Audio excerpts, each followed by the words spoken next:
Would he be so in need of human contact that he would ignore a stranger's efforts to cold shoulder him because any interaction was better than none? "How are you settling in?" She wrinkled her nose and shrugged. "That bad, huh?" She didn't answer. "Say," Beaumont began, "would you like a smoke?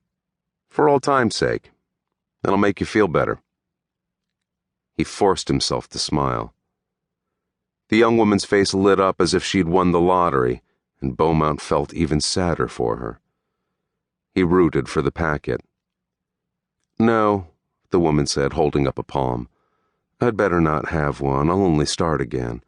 One's never enough, is it?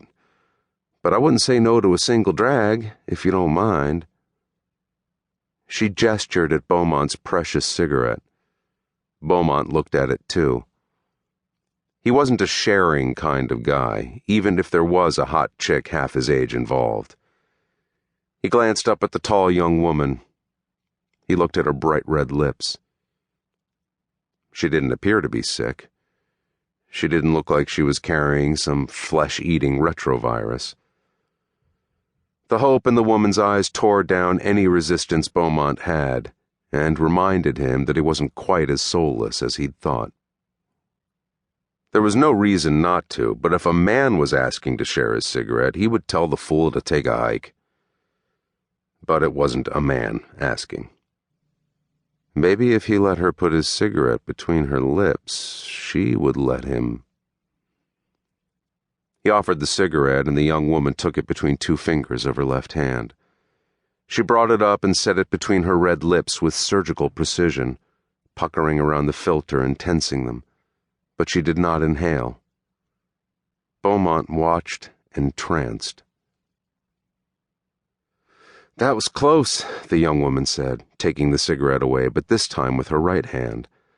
"I almost caved." Before handing the cigarette back, she rolled the filter between her gloved fingertips for a moment.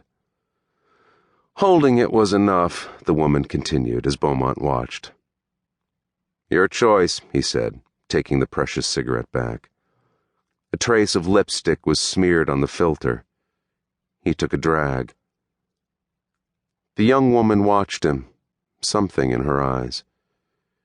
She removed the gloves and placed them into a pocket of her raincoat. She held out a palm to catch raindrops, and when her fingers were wet, wiped them across her lips several times.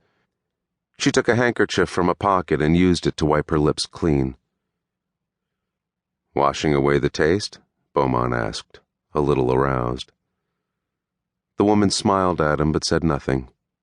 She looked pleased with herself. Smug, even.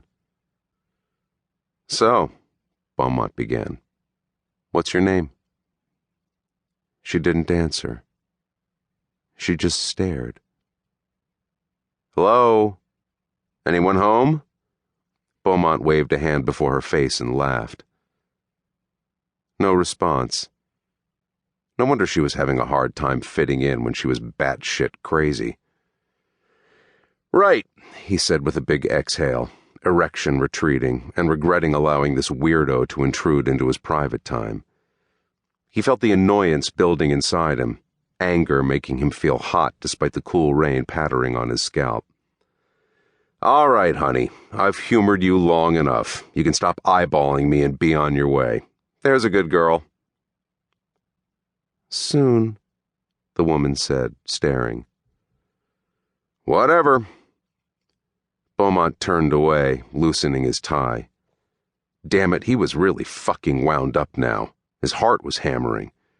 He reminded himself never to feel sorry for anyone again, ever.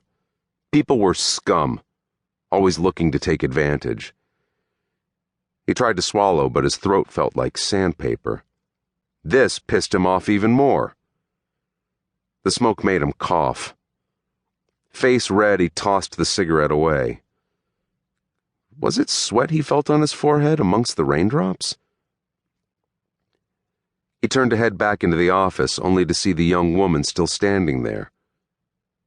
"Haven't you fucked off yet?" "Soon," the woman said again. "Listen, you've ruined my me time.